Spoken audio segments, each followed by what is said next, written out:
자, 정부가 얼마 전에 상속세를 인하한다 했는데 이걸 계속 떠드는 이유가 마치 상속세 인하가 중산층 혜택으로 포장했다는 거예요. 내가 여러 번 이 부분을 강조했죠. 중산층이 상속세에 대한 부담을 호소하니 최고 세율 50%를 삭제하고 과세 표준을 조정하고 공제 상향을 해야 된다.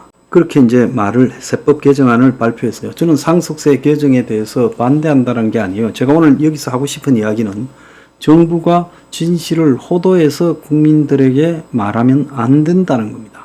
서울에 아파트 한 채 물려줘야 중산층인 것처럼 이야기를 정권이 했다는 거예요. 그래서 이거는 정말 웃기는 이야기다는 거예요. 그래서 상속세 과세 표준을 고치고 최고 세율을 고치고 공제를 고치면 근로소득세 최고 세율보다 낮아진다는 거예요. 자, 그러면 근로소득세를 내는 사람은 또 뭐가 됩니까? 그걸 지정하는 거예요. 모든 세금은 형평성이 있어야죠. 자, 순자산 10억 이상의 가구 등을 상정해서 상속세를 갖다가 개정을 한 것 같은데 과세 표준이 30억 넘으면 세율 50% 적용하던 것을 과세 표준 10억 초과에 대해서 체계세율 40%로 일률적으로 인하를 했어요. 이전에는 10억 초과 하면 10억에서 30억까지 40, 30억 초과하면 50인데 이제 10억 초과하면 무조건 40으로 낮춘다는 겁니다. 그런데 이제 여기서 중요한 것은요. 10억 초과라 했는데 이제 거기에서 서울 사는 중산층 부모가 자녀에게 아파트 한 채를 물려줄 때도 상속세를 물게 되는 것은 과하지 않냐라는 문제의식에 공감했다면서 자녀 세액 공제를 올려 중산층의 상속세 부담을 경감하겠다라는 게 상속세 개편의 목적이었어요. 그런데 서울에서 6월 한 달 동안 거래된 아파트 평균 가격이 12억 1278만 원이에요. 그런데 정부가 평균 아파트 한 채 가격보다 훨씬 더 상속세를 세액 공제해 준다는 거예요. 상속 재산이 17억일 경우 기초공제 2억에 자녀 한 명당 5억씩 해서 2명이면 10억, 배우자 공제 5억 이르면 17억 아파트가 상속세 제로가 된다는 거예요. 그런데 서울에 17억 아파트 공시지가 기준으로 실제 소유했거나 이를 상속할 사람은 거의 없다는 겁니다. 지난해 기준에 상속재산이 10억 초과 20억 이하인 비상속인이 8,305명이고 각종 공제 뒤에도 실제 상속세를 낸 사람은 2,618명이에요. 그래서 정부가 자녀에게 아파트 한 채 물려주는 그걸 중산층인 것처럼 이야기하는데 17억 아파트를 17억 갖고 있어도 세금 하나도 안 내요, 상속세. 그러면 공시지가 17억이면 실제 아파트 가격이 한 4억 돼야 될 거라고 보고 있습니다. 우리나라 가구 평균 자산이 5억 2,727만 원인데 순자산 부채를 빼면 4억 3,540만 원이에요. 순자산 10억 이상인 사람은 10.3%밖에 안 돼요. 지금 우리나라의 가계자산 중에 부동산이 차지하는 비중이 높고 서울 특정 강남 지역의 아파트 가격이 너무 올라 이곳에 있는 고위층들이 상속시에 세금을 부담하는 일이 생기는데 자, 그간 1% 정도만 내던 상속세를 고위 관료층들이 내게 됐으니 상속세를 고치자고 나섰는데 중산층이 과연 상속세 고친데 해당이 되겠느냐는 거예요.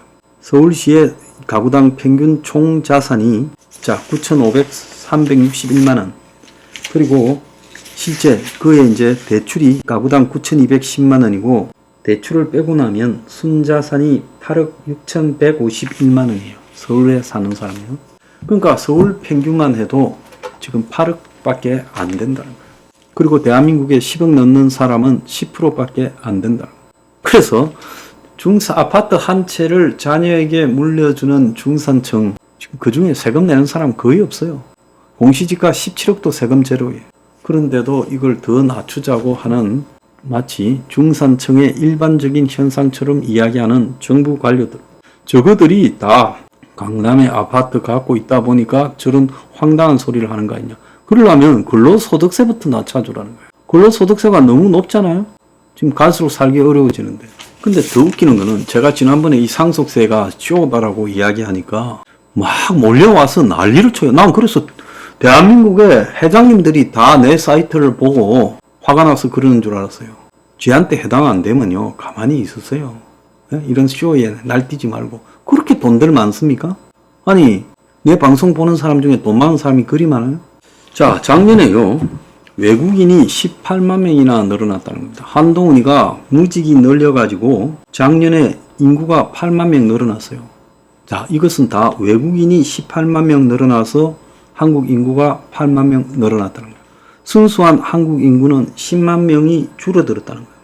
그래서 작년에 왜 3년 만에 인구 증가세가 됐느냐? 이건 전부 한동훈이 때문이에요. 한동훈이가 이나임 비자 등으로 고용 허가제로 엄청난 외국인을 데려온 결과라는 거예요. 내국인은 10만 1000명이 줄었어요. 즉 출생이 사망보다 월등히 작으니까 이렇게 된 거죠. 그런데 인구는 8만 2천 명이 늘었는데 그 이유는 외국인이 18만 3천 명이 늘어나서 그렇다는 거예요. 그래서 이건 최근 한동훈이 주도한 고용허가제에 따라서 작년에 비숙련 노동자 12만 명이 들어왔어요.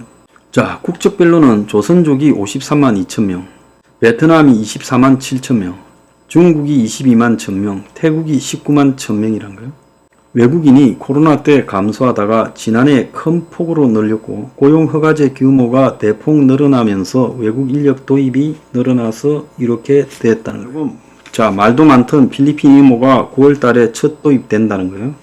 자, 그래서 국내 정부 발표로 외국인, 체류 외국인이 224만 6천 명, 불법 체류자가 41만 1210명, 자, 그리고 19세 이하 미등록 이주 아동이 2만여 명으로 추정되고 있어요. 자, 이 필리핀 이모들은 곧바로 건강보험 혜택을 받는다고 합니다.